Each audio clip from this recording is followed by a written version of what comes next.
Hello and welcome to The One Thing. Today, my guest is someone I have been dying to have on. It's Carol Marzouk.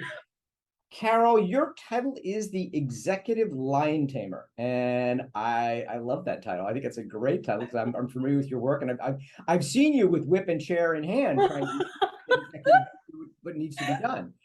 So, tell everybody a little bit about yourself, your background, and how you ended up with the title of Executive Lion Tamer.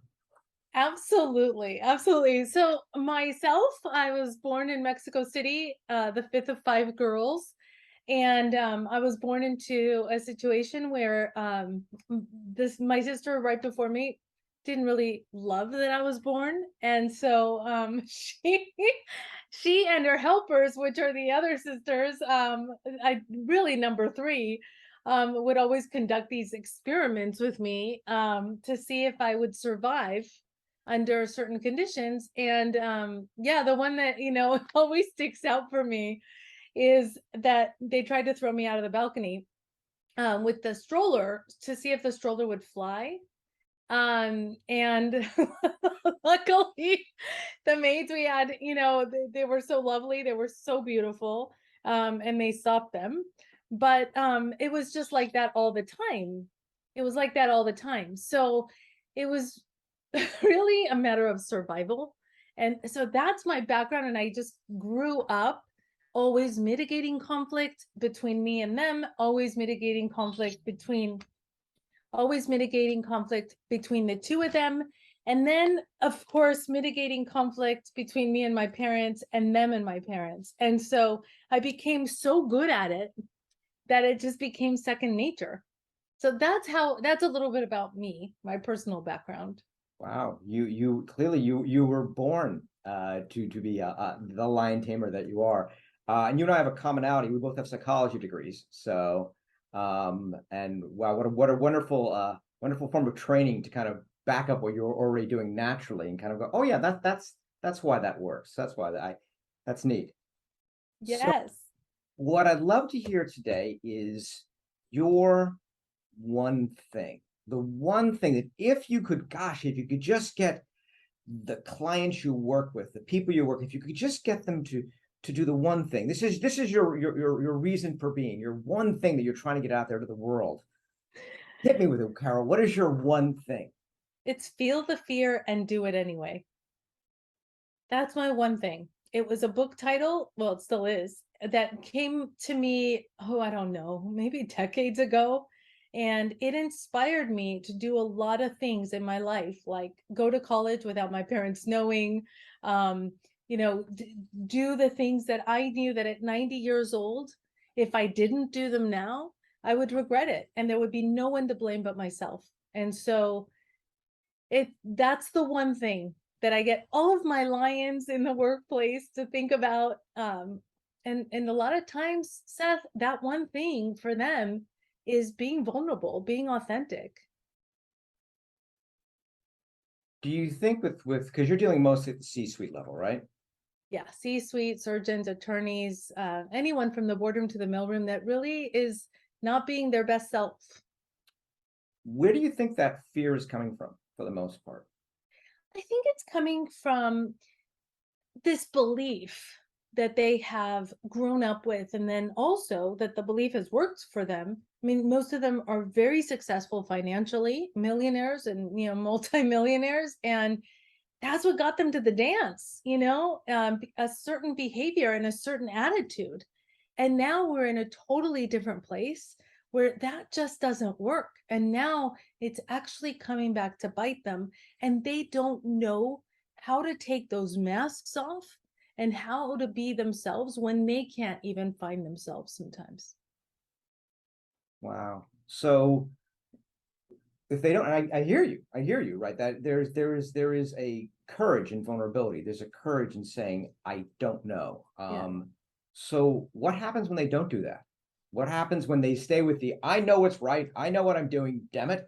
What are you seeing? Because you're coming in when usually the ship's already on fire by the time you're walking on board, correct? Many times, yes. So what is, as a result of of not being able to be vulnerable as a result of not being able to have that courage to say, I don't know, what are you seeing? What is happening?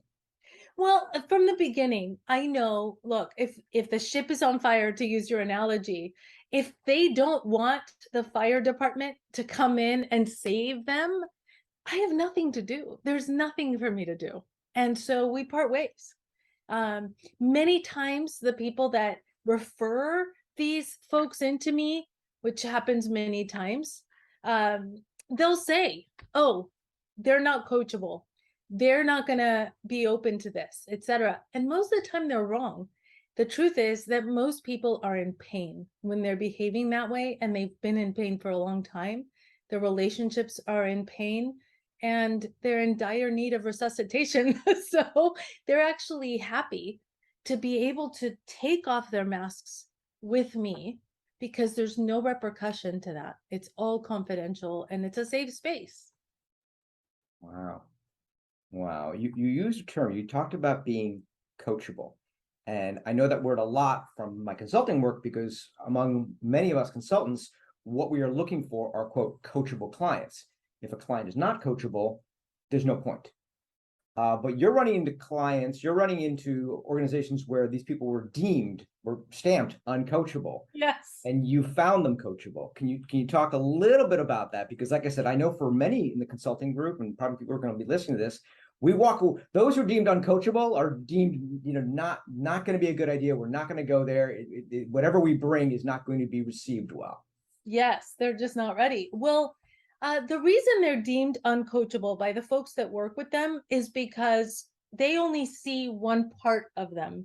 They see the part that that person wants them to see in the workplace. And when they come to me, if they're not coachable, you asked me about how I got my moniker, the Executive Lion Tamer. About 2% of the people that actually come to me after trying a lot of different things are really not coachable. It's just 2%. The other ones appear not to be. And the Executive Lion Tamer moniker came about because there was this amazing attorney. He is a litigator, and he gets results most of the time for his clients, if not all the time, really. And he's so good in the courtroom.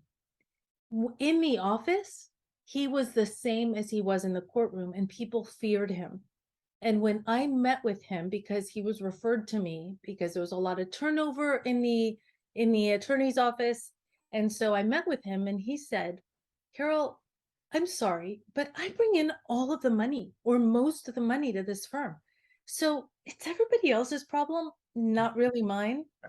Um, they need to work with you, not me, right? And so I said, I totally get it. Here's my card. And if you ever meet somebody that's coachable, please give it to them or whatever.